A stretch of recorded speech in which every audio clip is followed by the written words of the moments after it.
Friends, thank you for being here today. Imagine a country that, by every traditional measure, should have been poor, a landlocked, resource-scarce territory surrounded by larger, hostile empires and divided by language and geography. And yet, this same nation would go on to become one of the richest, most stable, and most admired societies in the modern world. I'm talking, of course, about Switzerland, a country whose prosperity defies nearly every rule of conventional economics.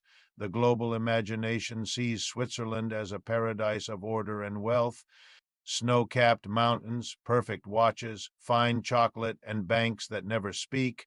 And this image isn't entirely wrong. Switzerland consistently ranks among the wealthiest nations on Earth, with a GDP per capita that rivals or exceeds $80,000.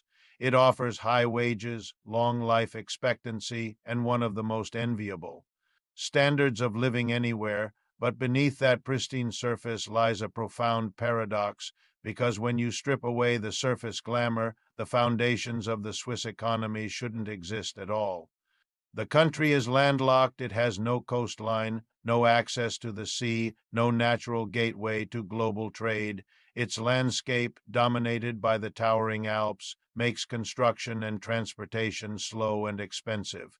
There are no vast mineral deposits, no oil, no coal, no natural riches to export, and to make matters even more complicated, the nation is divided linguistically: German, French, Italian, a patchwork of cultures that, by all logic, should have torn it apart centuries ago. Surrounded for centuries by powerful empires, the French, the Austrians, the Germans, Switzerland should have been swallowed whole, yet it survived. It not only survived, it thrived, and the story of how that happened begins not with conquest, but with cooperation. Back in 1291, a few small mountain communities made a simple promise to one another: to defend each other, to help each other, and to remain free. This wasn't a declaration of empire, it was a declaration of mutual aid. When Austria tried to conquer these early cantons, the Swiss farmers and herdsmen fought back with a ferocity that shocked Europe. They were outnumbered, outarmed, but not outwitted. Their victory created a legend of resilience, a belief that freedom, unity, and stubborn self-reliance could overcome any empire for the next 2 centuries. Swiss soldiers became famous across Europe, disciplined, deadly, and in high demand. But that military glory came to a bloody end in 1515, when the Swiss were crushed by the French at Marignano. That defeat changed everything. It forced a national reckoning. Was endless war truly the road to survival?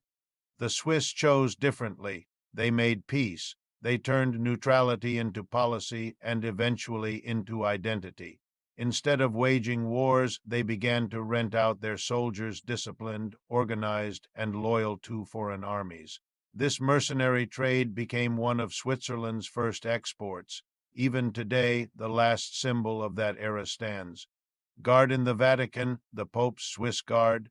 But neutrality wasn't just a clever diplomatic stance, it became the country's greatest economic strategy. After Napoleon's invasions and the Congress of Vienna in 1815, Switzerland's permanent neutrality was formally recognized by Europe's great powers. That single agreement changed everything. It transformed Switzerland into a fortress of safety in a continent constantly at war. When everyone else was burning, the Swiss were. Banking. During the Industrial Age and especially during the World Wars, Switzerland became the one place where money could hide beyond the reach of bombs, taxes, or confiscation. Its neutrality turned into a business model, and that model was reinforced by a second key invention: banking secrecy. As early as the 18th century, Swiss bankers promised their clients silence. In 1934, this promise became law. Revealing a client's identity wasn't just bad manners. It was a federal crime, and that law gave birth to one of the most powerful ideas in modern finance: the numbered bank account. Clients from around the world, wealthy families, corporations, and yes, governments all came to see Switzerland not just as a country, but as a vault. It wasn't simply secrecy they were buying. It was trust, the belief that no matter what happened in their own countries, the Swiss would remain neutral, stable, and silent. During the chaos of the 20th century, that reputation paid off handsomely. While the rest of Europe's cities were bombed and rebuilt, Switzerland remained untouched. Its factories kept running, its banks kept growing, and when the war ended, the Swiss economy was ready to lend, build, and profit. Over time, Switzerland's financial sector grew to manage trillions of dollars in assets, sums many times larger than its own economy.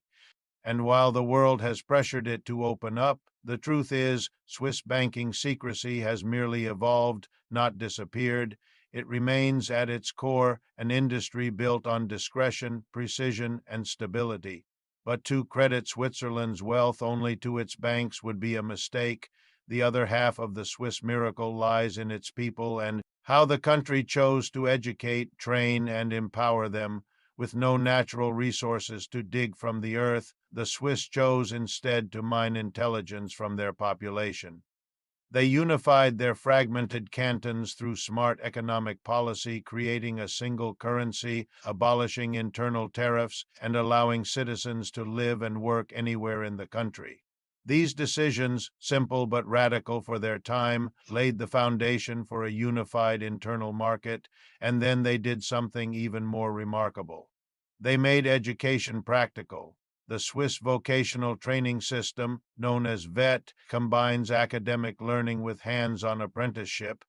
From the age of 16, most Swiss students split their time between school and real work, whether in a watchmaking workshop, a pharmaceutical lab, or an engineering firm. This creates a workforce that is not just educated, but experienced people who can design, build, and improve from day one. This system produced what economists call industrial clusters, regions where an entire ecosystem of expertise forms around a single craft. The Jura Mountains became Watch Valley, home of Rolex, Omega, and Patek Philippe.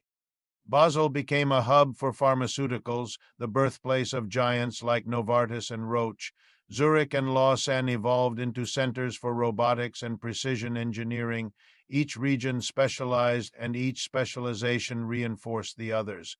The result was the famous Swiss-made label, a global symbol of reliability and perfection. Whether it was a watch, a chemical compound, or a bar of chocolate, Swiss products carried the same message. You could trust it completely.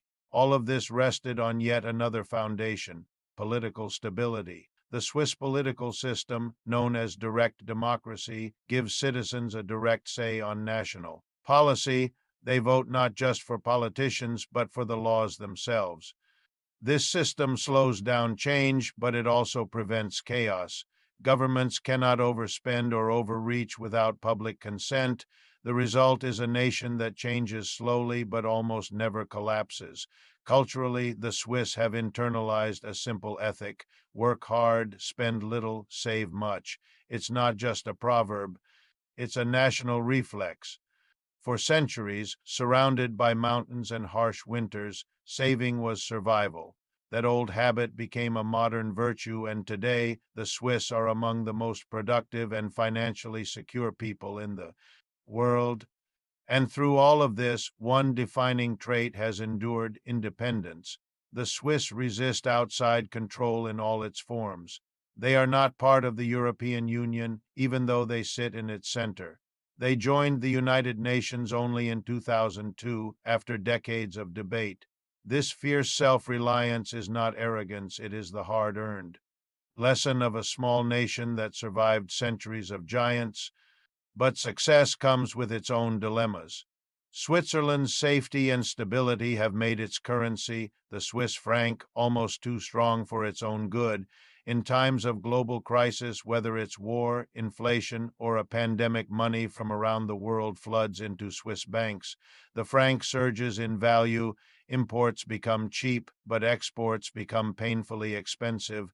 A strong franc hurts the very industries that built modern Switzerland. To counter this, the Swiss National Bank has intervened heavily, printing money to buy foreign assets and keep the franc from rising too high. It now holds $1 trillion worth of foreign stocks and bonds, even shares of companies like Apple and Amazon. But this creates a paradox. Selling those assets would strengthen the franc again, undoing the very policy meant to weaken it. Switzerland, in essence, has become a victim of its own success. So what does this story teach us? It teaches that wealth is not always born from abundance. Sometimes it is forged from scarcity, from necessity, discipline, and trust. Switzerland turned every disadvantage into an advantage. Its mountains became fortresses. Its isolation became security. Its lack of resources became a reason to invest in people. And its neutrality became the ultimate economic weapon. This is not a model that can be easily copied. It is the product of centuries of unique choices, mistakes, and corrections. The promise of 1291, the defeat of 1515, the guarantee of 1815, the Secrecy Act of 193 for each moment shaped a nation that chose stability over ambition, precision over expansion, and trust over power. Switzerland's story is not about wealth alone. It is about deliberate, pragmatic defiance, the quiet determination of a people who built prosperity not because the world made it easy, but precisely because it didn't. Thanks for watching. If you found this story as fascinating as I did, make sure to hit that like button and subscribe. For more deep dives into how our world works, see you in the next one.